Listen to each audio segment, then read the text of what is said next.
ಇವತ್ತಿನ ವಿಡಿಯೋಲಿ delivery franchise business ಬಗ್ಗೆ ನಾನು ಇನ್ಫಾರ್ಮೇಷನ್ ಕೊಡ್ತೀನಿ. ಅಂದರೆ ಲೈಕ್ ಈಗ ಡೆಲಿವರಿ ಫ್ರಾಂಚೈಸಿ ಅಂದರೆ ಡೆಲಿವರಿ ಎಲ್ಲ ಕೊಡ್ತಾರಲ್ಲ, ಡೆಲಿವರಿ ಬಾಯ್ಸ್ ಈ ರೀತಿ ಯೋಚನೆ ಮಾಡ್ತಾರೆ. ಅದಲ್ಲ, ಡೈರೆಕ್ಟು ಕಂಪ್ನಿ ಜೊತೆ ಪಾರ್ಟ್ನರ್ಶಿಪ್ ಆಗೋ ರೀತಿ. ಅಂದರೆ ನೀವೊಂದು ಬ್ರ್ಯಾಂಡ್ ಥರ ಕ್ರಿಯೇಟ್ ಆಗಿರುತ್ತಲ್ಲ, like Amazon, Flipkart or Ekart. ಇದು ಅಂದರೆ ಅವ್ರದ್ದು ಡೆಲಿವರಿ ಸರ್ವಿಸು ಇ ಕಾರ್ಟ್, ಫ್ಲಿಪ್ಕಾರ್ಟ್ದು delivery, e commerce, express space ಈ ಥರ ಕೇಳೇ ಇರ್ತೀರಾ. ಅಂದರೆ ಲೈಕ್ ನಿಮ್ಗೆ ಯಾವಾಗಾದ್ರು ಪಾರ್ಸಲ್ಸ್ ರಿಸೀವ್ ಆಗುತ್ತೆ ನೋಡಿ, ಅವಾಗ ಅದ್ರ ಮೇಲೆ ಇರುತ್ತಲ್ಲ, ಅಂದರೆ ಇದು ಯಾವ ಡೆಲಿವರಿ ಪಾರ್ಟ್ನರಿಂದ ಬಂದಿದೆ ಅಂತ. ಸೊ ಆ ರೀತಿ ಫ್ರಾಂಚೈಸಸ್ ತೊಗೊಳ್ಳೋದು ಹೆಂಗೆ ಅಂತ ಹೇಳ್ಬಿಟ್ಟು ಫುಲ್ ಡೀಟೇಲ್ಸ್ ಈ ವಿಡಿಯೋಲಿ ಎಕ್ಸ್ಪ್ಲೇನ್ ಮಾಡ್ತೀನಿ. ಅದಕ್ಕೂ ಮುಂಚೆ ನಮ್ಮ ಚಾನಲ್ನ ಸಬ್ಸ್ಕ್ರೈಬ್ ಮಾಡಿಕೊಂಡು ಫಾಲೋ ಮಾಡ್ತೀರಿ. ಆ್ಯಂಡ್ ಲಾಸ್ಟ್ ವಿಡಿಯೋಲಿ ಒಂದು ಗಿವ್ ಅವೇ ಅನೌನ್ಸ್ ಮಾಡಿದ್ದೆ ನಾನು. ಸೊ ಅದಕ್ಕೆ ರೂಲ್ಸ್ ಆ್ಯಂಡ್ ರೆಗ್ಯುಲೇಷನ್ಸ್ನ ಫಾಲೋ ಮಾಡಿ ನೆಕ್ಸ್ಟ್ ಅನೌನ್ಸ್ಮೆಂಟ್ವರೆಗೂ ವೆಯ್ಟ್ ಮಾಡಿ. ಸೊ ಲಾಸ್ಟ್ ವಿಡಿಯೋ ಯಾರು ನೋಡಿರಲಿಲ್ಲ ಅದನ್ನು ನೋಡಿ. ಸೊ ಗಿವ್ ಅವಲ್ಲಿ ಪಾರ್ಟಿಸಿಪೇಟ್ ಮಾಡೋದು ಮರಿಬೇಡಿ. ಸೊ ಇವತ್ತಿನ ಟಾಪಿಕ್ ಬಗ್ಗೆ ಮಾತಾಡೋದಾದರೆ, ಡೆಲಿವರಿ ಫ್ರಾಂಚೈಸೀಸು ಮೇಯ್ನು ಇದು ಯಾವ ರೀತಿ ವರ್ಕ್ ಆಗುತ್ತೆ ಅಂದರೆ, ಲೈಕ್ ಈಗ ಒಂದು ಮೀಶೋನೇ ಎಕ್ಸಾಂಪಲ್ ತೊಗೊತೀನಿ. ಮೀಶೋಲ್ಲಿ ಯಾರಾದರೂ ಆರ್ಡರ್ ಮಾಡಿರ್ತಾರಲ್ಲ, ಬೇರೆ ಯಾರಾದರೂ ಕಸ್ಟಮರ್ ಆರ್ಡರ್ ಮಾಡಿರ್ತಾರೆ, ನನಗೆ ಆರ್ಡ್ರ್ ಬಂತು ಅಂದ್ಕೊಳ್ಳಿ. ಅದು ನಾನು ಅಕ್ಸೆಪ್ಟ್ ಮಾಡಿ ಪ್ಯಾಕ್ ಮಾಡಿರ್ತೀನಿ. ಒಬ್ಬರು ಬಂದು ತೊಗೊಂಡು ಹೋಗ್ತಾರಲ್ಲ, ಪಾರ್ಸಲ್ನ ಡಿಸ್ಪ್ಯಾಚ್ ಮಾಡಲಿಕ್ಕೆ ತೊಗೊಂಡು ಹೋಗ್ತಾರಲ್ಲ, ಲೈಕ್ ಈ ರೀತಿ ಡೆಲಿವರಿ ಪಾರ್ಟ್ನರ್ಸು. ಸೊ ಅವರು ಬೇರೆಯವರಿಗೆ ಡಿಸ್ಪ್ಯಾಚ್ ಮಾಡೋದು. ಸೊ ಅವರಿಗೆ ಇಂತಿಷ್ಟು ಕಮಿಷನ್ ಅಂತ ಬರುತ್ತೆ. ಸೊ ಆ ರೀತಿ ಬಿಸ್ನೆಸ್ ಇದು. ಆ್ಯಂಡ್ ಇದಕ್ಕೆ ಏನೆಲ್ಲ ಖರ್ಚು ಬರ್ಬೋದು, ಆ್ಯಂಡ್ ಪ್ರಾಫಿಟ್ ಎಷ್ಟು ಬರ್ಬೋದು ನಮಗೆ, ಆ್ಯಂಡ್ ಯಾವ ರೀತಿ ಅಪ್ಲೈ ಮಾಡಬೇಕು ಎಲ್ಲ ಹೇಳಿ ಈ ಡೀಟೇಲ್ಸ್ ಹೇಳ್ತೀನಿ ನಾನು ಈ ವಿಡಿಯೋಲಿ. ಆ್ಯಂಡ್ ಯಾರಿಗಾದ್ರೂ ಇಮ್ಮಿಡಿಯೇಟ್ ನೀಡ್ ಇದ್ದರೆ ನನ್ನ ಕಮೆಂಟ್ ಸೆಕ್ಷನಲ್ಲಿ ಕಮೆಂಟ್ ಮಾಡಿ. ಲೈಕ್ ಈಗ ನಾನು ಮುಂಚೆನೇ ಇದಕ್ಕೆ ಅಪ್ಲೈ ಮಾಡಿದ್ದೆ, ಬಟ್ ನಾನೀಗ ಮಾಡ್ತಿರೋ ಬಿಸ್ನೆಸ್ಗೂ ಇದಕ್ಕೂ ಸ್ವಲ್ಪ ಡಿಫ್ರೆನ್ಸ್ ಇದೆ. ಡಿಫ್ರೆನ್ಸ್ ಅಂತಲ್ಲ, ಆಲ್ರೆಡಿ ಒಂದು ಬಿಸ್ನೆಸ್ ರನ್ ಆಗ್ತಿದೆ, ಇನ್ನೊಂದು ಯಾಕೆ ಅನ್ನೋ ಥಾಟಲ್ಲಿದ್ದೀನಿ ಅಷ್ಟೇ. ಇನ್ ಕೇಸ್ ಯಾರಿಗಾದ್ರೂ ಅದು ಬೇಕಾದ್ರೆ ನಾನು ಅವರಿಗೆ ಪ್ರೊವೈಡ್ ಮಾಡ್ತೀನಿ. ಆಲ್ರೆಡಿ ಎಲ್ಲ ರೆಡಿ ಇರೋ ಅಂಥ ಫ್ರಾಂಚೈಸಿ. ಸೊ ಯಾರಿಗಾದ್ರೂ ನೀಡ್ ಇದ್ದರೆ ಅರ್ಜೆನ್ಸಿಲಿ, ಅಕಾರ್ಡಿಂಗ್ ಟು ಲೊಕೇಶನ್ ನಿಮಗೆ ಸಾಧ್ಯ ಆಗುತ್ತೆ ಅಂದರೆ ಬೇಕಾದ್ರೆ ನಾನು ಕಾಂಟ್ಯಾಕ್ಟ್ ನಂಬರ್ ನಿಮಗೆ ಕೊಡ್ತೀನಿ. ಸೊ ಕಮೆಂಟ್ ಸೆಕ್ಷನಲ್ಲಿ ಕಮೆಂಟ್ ಮಾಡಿ. ಆ್ಯಂಡ್ ಇವತ್ತಿನ ಫ್ರಾಂಚೈಸಿ ಬಿಸ್ನೆಸ್ ಬಗ್ಗೆ ಮಾತಾಡೋದಾದರೆ, ಇದಕ್ಕೆ ಒಂದು investment depending on area 50,000 to 10 lakhsವರೆಗೂ ಇನ್ವೆಸ್ಟ್ಮೆಂಟ್ ಆಗ್ಬೋದು. ಆದರೆ 10 lakhs ಇನ್ವೆಸ್ಟ್ಮೆಂಟ್ ಅಂತ ಹೇಳ್ತಿದ್ದಾರೆ ಅಂತ ವರಿ ಆಗೋ ಅವಶ್ಯಕತೆ ಇಲ್ಲ. Because depending on location and ಎಷ್ಟು ಪ್ರಮಾಣದಲ್ಲಿ ನೀವು ಇದನ್ನು ಮಾಡ್ತಿದ್ದೀರಾ. ಅಂದರೆ ಲೈಕ್ ಈಗ ಹಳ್ಳಿ ಕಡೆ ಅಥವಾ ಲೈಕ್ ತಾಲೂಕು ಲೆವೆಲ್ ಇದರಲ್ಲಿದ್ದರೆ ಇದು ಯಾವುದ್ರ ಮೇಲೆ ಡಿಪೆಂಡ್ ಆಗುತ್ತೆ ಅಂದರೆ, ಆ ಏರಿಯಾ ಪರ್ಸನ್ಸ್ ಅಂದರೆ ಸ್ವಲ್ಪ ಈಗ ಇವತ್ತೊಂದು ಡೆಲಿವರಿ ಫ್ರಾಂಚೈಸಿ ಇಲ್ಲಿ ಈ ಲೊಕೇಶನಲ್ಲಿ ಸ್ಟಾರ್ಟ್ ಆಗಿದೆ, ಈಗ ನಾನು ಎಲ್ಲಿದ್ದೀನೋ ಅಲ್ಲಿ ಅಂದ್ಕೊಳ್ಳಿ. ಅದರ ಸುತ್ತಮುತ್ತ ಕೆಲವು ಪಿನ್ ಕೋಡ್ಸ್ ಅಂತ ಹೇಳ್ಬಿಟ್ಟು ನಿಮ್ಮ ಇದಕ್ಕೆ ಕೊಡ್ತಾರೆ. ಅದರಲ್ಲಿ ಎಷ್ಟು ಜನ ಆನ್ಲೈನ್ ಆರ್ಡರ್ಸ್ ಮಾಡ್ತಾರೆ, ಒಂದೇ ಅಲ್ಲ, ಮೀಶೋ, ಅಮೆಜಾನ್, ಫ್ಲಿಪ್ಕಾರ್ಟ್, ಅದು ಇದು ಒಂದೇ ಅಂತಲ್ಲ, ಆಲ್ ಆನ್ಲೈನ್ ಸರ್ವಿಸಸ್ ಏನೆಲ್ಲ ಇರುತ್ತೆ, ಲೈಕ್ ಈಗ DTDC ಅವೆಲ್ಲ ಇದೆಯಲ್ಲ ಆ ಥರ. ಜಸ್ಟ್ ನಾನು 4-5 ಹೆಸರು ತೊಗೊಂಡಿದ್ದೀನಿ ಅಷ್ಟೇ, ಬೇರೆ ಎಲ್ಲನೂ DTDC ಅದು ಕೂಡ ಬೇಕಾದ್ರೆ ಹೇಳ್ತೀನಿ ನಾನು ಯಾವಾಗಾದರೂ. ಅಂದರೆ ಲೈಕ್ ಪರ್ಟಿಕ್ಯುಲರ್ ಆಗಿ ಇದೇ ಫ್ರಾಂಚೈಸಿ ಬೇಕು ಅಂದರೂ ಕೂಡ ಅದು ಡೀಟೇಲ್ಸ್ ಹೇಳ್ತೀನಿ. But over all delivery franchise ಬಗ್ಗೆ ಅಷ್ಟೇ ಮಾತಾಡ್ತಿದ್ದೀನಿ ಈ ವಿಡಿಯೋಲಿ. ಸೊ ಆ ಏರಿಯಾ ಪಿನ್ ಕೋಡ್ ನಿಮ್ಗೆ ಯಾವ್ದು ಕೊಟ್ಟಿರ್ತಾರೆ ಅದರಲ್ಲಿ ಎಷ್ಟು ಆನ್ಲೈನ್ ಆರ್ಡರ್ಸ್ ಬರುತ್ತೆ ಅನ್ನೋದ್ರ ಮೇಲೆ ನಿಮ್ಮ ಇನ್ವೆಸ್ಟ್ಮೆಂಟ್ ಆಗ್ಬೋದು, ಇನ್ಕಮ್ ಆಗ್ಬೋದು, ಡಿಪೆಂಡ್ ಆಗಿರುತ್ತೆ. ಸೊ ನಾನು ಅದಕ್ಕೆ ಅಪ್ರಾಕ್ಸಿಮೇಟ್ 50,000 to 10 lakhs ಅಂತ ಹೇಳ್ತಿದ್ದೀನಿ. ನೆಕ್ಸ್ಟ್ ಅದ್ರಲ್ಲಿ ಖರ್ಚೆಲ್ಲ ಏನು ಬರ್ಬೋದು ಅಂದರೆ, ನಿಮ್ಮದು ಓನ್ ಬಿಲ್ಡಿಂಗ್ ಇದ್ದರೆ ವೆಲ್ ಆ್ಯಂಡ್ ಗುಡ್. ಅದು ಲೈಕ್ ರೆಂಟ್ ಆ ಥರ ಎಲ್ಲ ಹೋಗಲ್ಲ. ಇನ್ ಕೇಸ್ ಓನ್ ಬಿಲ್ಡಿಂಗ್ ಇಲ್ಲ ಅಂದರೆ ಒಂದು ರೆಂಟ್ ಅಂತ ತೊಗೋಬೇಕಾಗುತ್ತೆ, ಆಫೀಸ್ ರೆಂಟ್ಗೆ. ಆ್ಯಂಡ್ ಡೆಲಿವರಿ ಬಾಯ್ಸ್ ಸ್ಯಾಲರೀಸ್ ಇರುತ್ತೆ.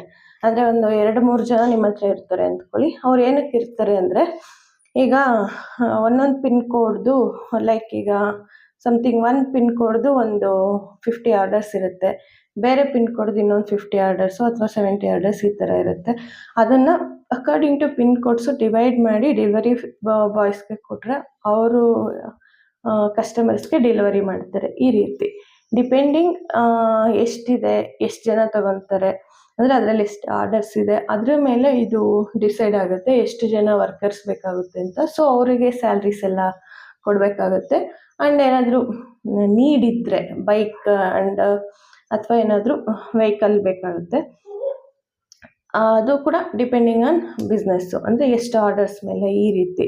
ನೀವು ಯಾವ ಏರಿಯಾದಲ್ಲಿ ಇದನ್ನು ಓಪನ್ ಮಾಡ್ತೀರೋ ಅನ್ನೋದು ತುಂಬ ಮುಖ್ಯ. ಲೈಕ್ ಈಗ ಬ್ಯಾಂಗ್ಳೂರ್ ಎನಿ ಒನ್ ಏರಿಯಾ ಅಂದರೆ ತುಂಬ ತುಂಬ ತುಂಬ ಜಾಸ್ತಿ ಆರ್ಡರ್ಸ್ ಇರುತ್ತೆ. ಬಿಕಾಸ್ ಸ್ವಲ್ಪ ಮೆಟ್ರೋಪಾಲಿಟನ್ ಸಿಟಿ ಆಗಿರೋದ್ರಿಂದ ಹೆಚ್ಚಿಗೆ ಆರ್ಡರ್ಸ್ ಕೂಡ ಬರುತ್ತೆ. ಡಿಸ್ಪ್ಯಾಚ್ ಕೂಡ ಅಷ್ಟೇ ಆರ್ಡರ್ಸ್ ಮಾಡಬೇಕಾಗುತ್ತಲ್ಲ ನೀವು. ಸೊ ಅದರಿಂದ ಇಲ್ಲಿ ಸ್ವಲ್ಪ ಬಿಸ್ನೆಸ್ ಜಾಸ್ತಿ ಇರುತ್ತೆ. ಆ್ಯಂಡ್ ಮೊಬೈಲ್ ಆ್ಯಂಡ್ ಕಂಪ್ಯೂಟರ್ ಒಂದು ಸಿಸ್ಟಮ್ ಬೇಕಾಗುತ್ತೆ ನಿಮಗೆ. ಇದೆಲ್ಲ ಫಸ್ಟ್ ಇನ್ವೆಸ್ಟ್ಮೆಂಟ್, ಅಂದರೆ ಈಗ 50,000 to 10 lakhs ಅಂತ ಏನು ಹೇಳಿದ್ವಿ, ಅದರಲ್ಲೇ ಈ ಮೊಬೈಲ್ ಆ್ಯಂಡ್ ಸೆಕ್ಯೂರಿಟಿ ಡೆಪಾಸಿಟ್ಸ್ ಅಂತ ಕಂಪನಿ ಪೇ ಮಾಡಿಸ್ಕೊಳ್ಳುತ್ತೆ. ಕಂಪನಿ ಮೀನ್ಸ್ ನೀವು ಯಾವುದು ಫ್ರಾಂಚೈಸಿ ತೊಗೋಬೇಕು ಅಂದ್ಕೊಂಡಿದ್ದೀರಾ, DTDCನ, ಡಿಲೆವರಿನ, ಎಕ್ಸ್ಪ್ರೆಸ್ ಪಿಸಾ, ಬ್ಲೂ ಡಾಟಾ ಈ ಥರ ಇರುತ್ತಲ್ಲ. ಸೊ ಅವರು ಇಷ್ಟು ಸೆಕ್ಯೂರಿಟಿ ಡೆಪಾಸಿಟ್ ಅಂತ ತೊಗೊತಾರೆ. ಬಿಕಾಸ್ ಏನಿಲ್ಲ, ಅಷ್ಟು ಪಾರ್ಸಲ್ಸ್ ನಿಮ್ಮ ಹತ್ರ ಕೊಟ್ಟಿರ್ತಾರಲ್ವ. ಸೊ ಆ ಥರ ಈಗ ನಂದಿನಿ ಪಾರ್ಲರ್ ಎಲ್ಲ ರನ್ ಆಗುತ್ತಲ್ಲ, ಆ ಥರ ಅದಕ್ಕೆ ಇಷ್ಟು ಡೆಪಾಸಿಟ್ ಅಂತ ತೊಗೊತಾರಲ್ಲ. ಸೊ ಆ್ಯಸ್ ಇಟ್ ಈಸ್ ಅದು. ನೆಕ್ಸ್ಟ್ ನಾವು ಇದನ್ನು ಎಂಡ್ ಮಾಡಿದಾಗ ಈ ಸೆಕ್ಯೂರಿಟಿ ಡೆಪಾಸಿಟ್ ನಮಗೆ ಬಂದ್ಬಿಡುತ್ತೆ. ಸೊ ಈ ರೀತಿ ಖರ್ಚುಗಳು ಬರಬಹುದು ಇದರಲ್ಲಿ. ನೆಕ್ಸ್ಟ್ ಈಗ ಪ್ರಾಫಿಟ್ ಬಗ್ಗೆ ಮಾತಾಡೋದಾದರೆ ಪ್ರಾಫಿಟ್ ಡಿಪೆಂಡಿಂಗ್ ಆನ್ ಆರ್ಡರ್ಸ್. ಇದು ಕೂಡ ನಾನು ಈಗಲೇ ಹೇಳ್ತಾ ಇದ್ದೀನಿ. ಆ್ಯಂಡ್ ಅದರಲ್ಲೂ ಎಷ್ಟು ವೆಯ್ಟ್ ಇದೆ ಪಾರ್ಸಲ್ ಅನ್ನೋದ್ರ ಮೇಲೂ ಕೂಡ ಡಿಪೆಂಡ್ ಆಗುತ್ತೆ.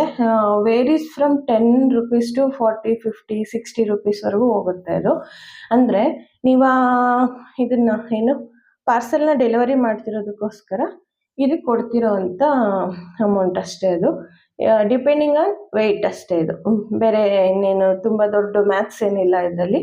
ಸೊ ಬಟ್ ಈಗ ಜಾಸ್ತಿ ಯಾವುದಾದ್ರು ಹೆಸರಾಂತ ಕೊರಿಯರ್ ಫ್ರಾಂಚೈಸೀಸ್ ಆದರೆ ನಿಮಗೆ ಒಳ್ಳೆ ಬಿಸ್ನೆಸ್ ಆಗುತ್ತೆ. ಅಂದರೆ ಟ್ರಸ್ಟೆಡ್ ಯಾವುದಿದೆ ಅನ್ನೋದು ನೋಡ್ಕೋಬೇಕು ನೀವು ಇದರಲ್ಲಿ. ಅಂದರೆ ಈಗ ಡೆಲಿವರಿ ಚೆನ್ನಾಗಿದೆಯಾ, ಬಿಸ್ನೆಸ್ಸು, ಅಥವಾ DTDCನೇ ಚೆನ್ನಾಗಿದೆಯಾ, ಟ್ರಸ್ಟ್ ಇದೆಯಾ. ಎಲ್ಲರೂ ಜನ ಜಾಸ್ತಿ DTDC ಮಾಡ್ತಾರೆ.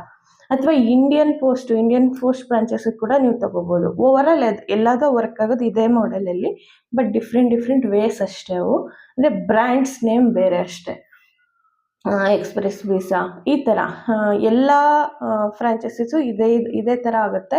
ಬಟ್ ಈ ಕಮಿಷನ್ಸು ಸ್ವಲ್ಪ ವೇರಿ ಆಗುತ್ತೆ ಅಷ್ಟೇ. ಅದರಲ್ಲಿ ನೀವು ಯಾವುದು ಚೆನ್ನಾಗಿ ರನ್ ಆಗ್ತಿದೆ ಮಾರ್ಕೆಟಲ್ಲಿ ಅನ್ನೋದು ಸ್ವಲ್ಪ ಸರ್ಚ್ ಮಾಡಿ.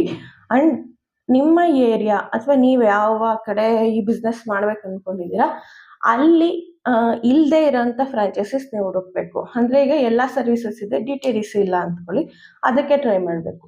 ಈಗ ಬೇರೆ ಯಾವ 1-2 ಇದೆ, ಬಟ್ ಡೆಲಿವರಿ ಇಲ್ಲ, ಈ ಥರ ಫ್ರಾಂಚೈಸಸ್ನ ನೀವು ಹುಡುಕಿ ಅದನ್ನು ಆವಾಗ ಅಪ್ಲೈ ಮಾಡಿದ್ರು ಕೂಡ ಬೇಗ ಅಪ್ರೂವಲ್ ಬರುತ್ತೆ. ಯಾಕಂದರೆ ಆ ಏರಿಯಲ್ಲಿ ಆ ಕಂಪನಿ ಇರಲ್ವಲ್ಲ, ಎಲ್ಲ ಕಡೆನೂ ಕಂಪನಿ ಎಸ್ಟಾಬ್ಲಿಷ್ ಮಾಡಬೇಕು ಅಂತಲೇ ಥಾಟ್ಸಲ್ಲಿರುತ್ತಲ್ಲ. ಸೊ ಅದರಿಂದ ಅದು ಬೇಗ ಸಿಗುತ್ತೆ ನಿಮಗೆ. ಆ್ಯಂಡ್ ಡೈಲಿ ಈಗ ಸಪೋಸ್ ತುಂಬ ಲೋ ಬಿಸ್ನೆಸ್ಸು 50,000 ಎಲ್ಲ ಸೆಟಪ್ ಮಾಡಿದ್ದೀವಿ ಅಂದರೆ ಒಂದು ಡೈಲಿ ಒಂದು 100 to 500 ಆರ್ಡರ್ಸ್ ನೀವು ಡಿಸ್ಪ್ಯಾಚ್ ಮಾಡಿದ್ರೆ ಒಂದು ಸಪೋಸ್ 200 ಪಾರ್ಸೆಲ್ಲೇ ಡಿಸ್ಪ್ಯಾಚ್ ಮಾಡಿದ್ದೀರಾ ಅಂದ್ಕೊಳ್ಳಿ, into 20 rupees on and average 10 to 40 ಈ ಥರನೇ ವೇರಿ ಆಗುತ್ತೆ. ಬಟ್ 20 rupees ಅಷ್ಟು ಕಡಿಮೆ ಬರಲ್ಲ. ಬಟ್ ಆವ್ರೇಜು ಆ್ಯಂಡ್ ಲೋ ಮಾರ್ಜಿನಲ್ಲೇ ಲೆಕ್ಕ ಹಾಕೋದಾದ್ರೂ ಕೂಡ 20 rupees ಪೇ ಮಾಡಿದ್ರು ಪರ್ ಡೇ 4,000 ಆಗುತ್ತೆ ನಿಮಗೆ. ಅಂದರೆ ಮಂತ್ಲಿ ಅಪ್ ಟು 1,20,000 ಏನು ಅರ್ನಿಂಗ್ ಅಂತ ಬರುತ್ತೆ. ಈ 1,20,000 ಈ ಥರ ಅಂದರೆ office rent, delivery boys salaries, and ಏನು ನೀವು ಇನ್ವೆಸ್ಟ್ಮೆಂಟ್ ಮಾಡಿರ್ತೀರ ಆ ಅಮೌಂಟೆಲ್ಲ ಇದರಲ್ಲಿ ರಿಕವರಿ ಮಾಡ್ಕೋಬೇಕಾಗುತ್ತೆ ನೀವು. ಸೊ ಈ ರೀತಿ ಇದು ರನ್ ಆಗೋದು ಈ ಮಾಡೆಲಲ್ಲಿ ರನ್ ಆಗುತ್ತೆ. ಆ್ಯಂಡ್ ಇದರಲ್ಲಿ ಪ್ರಾಬ್ಲಮ್ಸ್ ಏನಂತ ಬರೋಕೆ, ಈಗ ನಾವು ಓಕೆ ಲೋ ಇನ್ವೆಸ್ಟ್ಮೆಂಟು, ಒಂದು ಬಿಸ್ನೆಸ್ ಯಾರು ಬೇಕಾದ್ರೂ ಸ್ಟಾರ್ಟ್ ಮಾಡ್ಬೋದು, ಫ್ರಾಂಚೈಸಿಸ್ ಸಿಗುತ್ತಂತೆ. ಆ್ಯಂಡ್ ಆನ್ಲೈನ್ ಸರ್ವಿಸ್ ಅನ್ನೋದು ಜಾಸ್ತಿ ಆಗ್ತಿದೆ ಇಂಡಿಯಾದಲ್ಲಿ. ಸೊ ಅದರಿಂದ ಸ್ವಲ್ಪ ಚೆನ್ನಾಗಿ ಆಗ್ಬೋದು ಲಾಂಗ್ ರನ್ನಲ್ಲಿ ಅನ್ನೋ ಯಾರು ಥಾಟ್ಸಲ್ಲಿ ಇರ್ತೀರಾ, ಅಂದರೆ ಆಫ್ಟರ್ ಈ ಕ್ಯಾಲ್ಕುಲೇಷನ್ಸು ಓಕೆ ಈ ರೀತಿ ಚೆನ್ನಾಗಿದೆಯಲ್ಲ ಬಿಸ್ನೆಸ್ಸು ಅಂತ ಯೋಚನೆ ಮಾಡೋರಿಗೆ ರಿಯಲ್ ಪ್ರಾಬ್ಲಮ್ಸ್ ಕೂಡ ಕೆಲವು ಇರುತ್ತೆ. ಇದನ್ನು ಮೈಂಡಲ್ಲಿ ಇಟ್ಕೊಂಡು ನಿಮಗೆ ಈ ಅಂದರೆ ಲೈಕ್ ಈ ಬಿಸ್ನೆಸ್ಸು ಸೂಟ್ ಆಗುತ್ತಾ ಇಲ್ವಾ ಅನ್ನೋದು ಥಿಂಕ್ ಮಾಡಿ. ಅಂದರೆ ಕೆಲವು ಸರಿ ಲೇಟ್ ಪೇಮೆಂಟ್ಸ್ ಆಗ್ಬೋದು, ಆ್ಯಂಡ್ ಸ್ಟಾಫ್ ಮ್ಯಾನೇಜ್ಮೆಂಟ್ ಕಷ್ಟ ಆಗ್ಬೋದು. ಅಂದರೆ ಅದೇನು ಗೌರ್ಮೆಂಟ್ ಜಾಬಲ್ಲೂ ಅಲ್ಲ, ಕೊಟ್ಟಿದ ತಕ್ಷಣ ನಮ್ಮ ಕಡೆನೇ ಇರ್ತಾರೆ ಡೆಲಿವರಿ ಬಾಯ್ಸ್ ಅಂತ ಹೇಳೋದಕ್ಕೆ. ಅಂದರೆ ಒಳ್ಳೆ ರೀತಿಲಿ ಅವರಿಗೆ ಸ್ಯಾಲ್ರೀಸ್ ಕೊಟ್ಕೊಂಡು, ಅಥವಾ ಅದಕ್ಕೆ ಬೇರೆ ಆಪ್ಷನ್ನೇ ಇದೆ. ಅಂದರೆ ಡೆಲಿವರಿ ಬಾಯ್ಸ್ನ ಯಾವ ರೀತಿ ಅಟ್ರಾಕ್ಟ್ ಮಾಡಬೇಕು ಅಂತ ಹೇಳಿ, ಅಂದರೆ ಕಮಿಷನಲ್ಲೇ ಇಷ್ಟು, ಅಂದರೆ ಪರ್ ಪಾರ್ಸಲಿಗೆ ನಮಗೆ ಎಷ್ಟು ಬರುತ್ತೆ ಅದರಲ್ಲಿ ಪರ್ಸೆಂಟೇಜ್ ವೈಸ್ ಅವರಿಗೆ ಡಿವೈಡ್ ಮಾಡೋದು. ಅವಾಗ ಅವ್ರಿಗೂ ಕ್ಯೂರಿಯಾಸಿಟಿ ಇರುತ್ತೆ ಕೆಲಸ ಮಾಡಲಿಕ್ಕೆ. ಸೊ ಈ ರೀತಿ ಐಡಿಯಾಸ್ ಇದೆ. ಅದನ್ನು ಬೇಕಾದ್ರೆ ನೆಕ್ಸ್ಟ್ ಟಿಪ್ಸಲ್ಲಿ ಹೇಳ್ತೀನಿ ನಾನು, ನೆಕ್ಸ್ಟ್ ಯಾವಾಗಾದ್ರೂ ವಿಡಿಯೋಲಿ. ಆ್ಯಂಡ್ ಪಾರ್ಸಲ್ ಡ್ಯಾಮೇಜ್ ಆದರೆ ನಿಮ್ಗೆ ಏನಾದರೂ ಕ್ಲೈಮ್ಸ್ ಕೇಳ್ಬೋದು. ಅಂದರೆ ನಿಮ್ಮ ಸರೌಂಡಿಂಗ್ಸಲ್ಲಿದ್ದಾಗ, ಅಂದರೆ ನಿಮ್ಮ ಹ್ಯಾಂಡ್ ಓವರಲ್ಲಿ ಪಾರ್ಸಲ್ ಇದ್ದಾಗ ಒಂದೊಂದ್ಸರಿ ಡ್ಯಾಮೇಜ್ ಏನಾದರೂ ಆದರೆ ಲೈಕ್ ಅವಾಗ ಕ್ಲೈಮ್ಸ್ ಕೇಳೋ ಸಾಧ್ಯತೆಗಳಿರುತ್ತೆ. ಆ್ಯಂಡ್ ಕಂಪನಿಯಿಂದ ಪ್ರೆಷರ್ ಜಾಸ್ತಿ ಆಗ್ಬೋದು. ಅಂದರೆ ಸ್ವಲ್ಪ ಅಡ್ವರ್ಟೈಸ್ ಮಾಡಿ ನಿಮ್ಮ ಏರಿಯಾದಲ್ಲಿ ಹೆಚ್ಚಾಗಿ ಲೈಕ್ ಈಗ DTDC ಅಂತ ಎಕ್ಸಾಂಪಲ್ ತೊಗೊತಾ ಇದ್ದೀನಿ ನಾನು. ಅವರು ಸ್ವಲ್ಪ ಅಡ್ವರ್ಟೈಸ್ ಮಾಡಿ ಪಾರ್ಸಲ್ಸ್ ನಿಮ್ಮ ಕಡೆನೇ ಜಾಸ್ತಿ ಹಾಕ್ಲಿಕ್ಕೆ ಜನಗಳಿಗೆ ಇದು ಮಾಡಿ, ಈ ಥರನೂ ಪ್ರೆಷರ್ ಬರ್ಬೋದು. ಬಟ್ ಕಂಪಲ್ಸರಿ ಬಂದೇ ಬರುತ್ತೆ ಅಂತ ನಾನು ಹೇಳ್ತಿಲ್ಲ, ಪಾಸಿಬಿಲಿಟೀಸ್ ಇದೆ ಅಷ್ಟೇ. ಸೊ ಈ ರೀತಿ ಡೆಲಿವರಿ ಫ್ರಾಂಚೈಸಿ ರನ್ ಆಗುತ್ತೆ. ಆ್ಯಂಡ್ ಇದು ಲಾಂಗ್ ರನ್ನಲ್ಲಿ ಮಾಡೋರಿಗೆ ಮಾತ್ರ ಸೂಟ್ ಆಗುತ್ತೆ. ಅಂದರೆ ಇಮ್ಮಿಡಿಯೇಟ್ ನಾಳೆನೇ ಅಮೌಂಟ್ ಬರಬೇಕು ನಮಗೆ, ಅಥವಾ 1 ವೀಕಲ್ಲಿ ನಮ್ಮ ಅಮೌಂಟ್ ಕ್ರೆಡಿಟ್ ಆಗಬೇಕು, ಈ ರೀತಿ ಯೋಚನೆಯಲ್ಲಿ ಯಾರಿರ್ತಾರೆ ಅವ್ರಿಗೆ ಈ ಫ್ರಾಂಚೈಸಿ ಸೂಟ್ ಆಗಲ್ಲ. ಸೊ ಯಾರು ಲಾಂಗ್ ರನ್ನಲ್ಲಿ ಒಂದು ಬಿಸ್ನೆಸ್ನ ನಾವು ಎಸ್ಟಾಬ್ಲಿಷ್ ಮಾಡ್ಕೋಬೇಕು, ಆ್ಯಂಡ್ ಯಾವುದು ರನ್ನಿಂಗಲ್ಲಿದೆ ಈಗ ಮಾರ್ಕೆಟಲ್ಲಿ, ಅಂದರೆ ನಿಮಗೆ ಗೊತ್ತೇ ಇದೆ ಆನ್ಲೈನ್ ಸರ್ವಿಸ್ ಎಷ್ಟರ ಮಟ್ಟಿಗೆ ಬೆಳವಣಿಗೆ ಇದೆ ಈಗ ಅಂತ. ಸೊ ಅಂಥವ್ರು ಇದ್ರ ಬಗ್ಗೆ ಯೋಚನೆ ಮಾಡ್ಬೋದು. ಆ್ಯಂಡ್ ಇನ್ ಕೇಸ್ ಯಾರಿಗಾದ್ರೂ ಇದು ನೀಡ್ ಇದ್ದರೆ ನನಗೆ ಕಮೆಂಟಲ್ಲಿ ತಿಳಿಸಿ. ಈಗ ರೈಟ್ ನಾವು ಒಂದು ರೆಡಿ ಇದೆ, ಸೊ ಅವರಿಗೆ ನಾನು ಡೈರೆಕ್ಟ್ ಕಾಂಟ್ಯಾಕ್ಟ್ ನಂಬರ್ ಕೊಡ್ತೀನಿ. ಆ್ಯಂಡ್ ಫಸ್ಟು ನೋಡೋಣ, ಡಿಪೆಂಡಿಂಗ್ ಆನ್ ಲೊಕೇಶನ್. ಈಗ ಅದು ಲೊಕೇಶನ್ ಒಂದು ರೆಡಿ ಇದೆ, ಅದರಲ್ಲಿ ನೀವು ಈಗ ಬೇಕಂದರೆ ಮಾಡ್ಕೋಬೋದು. ಈಗ ನೀವು ಎಲ್ಲೋ ಇರ್ತೀರೋ ಆ ಲೊಕೇಶನ್ ಎಲ್ಲೋ ಇರುತ್ತೆ, ಅಲ್ಲಿಂದ ನೀವು ಬಿಸ್ನೆಸ್ ಮಾಡೋಕ್ಕಾಗಲ್ವಲ್ಲ. ಸೊ ಆ ಥರ. So that's it for today. ಈ ವಿಡಿಯೋ ನಿಮ್ಗೆ ಇಷ್ಟ ಆಗಿದೆ ಅಂದ್ಕೊತಿದ್ದೀನಿ. ನೆಕ್ಸ್ಟ್ ಇದೇ ರೀತಿ ವೀಡಿಯೋಸ್ಗೋಸ್ಕರ ಆ್ಯಂಡ್ ಲೈಕ್ ಇನ್ಕಮ್ ಜನರೇಟಿಂಗ್ ಐಡಿಯಾಸ್ಗೋಸ್ಕರ ಈ ಚಾನಲ್ನ ಫಾಲೋ ಮಾಡ್ತೀರಿ. ನೆಕ್ಸ್ಟ್ ಇದೇ ರೀತಿ ವಿಡಿಯೋ ಜೊತೆ ಮತ್ತೆ ಮೀಟ್ ಆಗೋಣ. Thank you so much.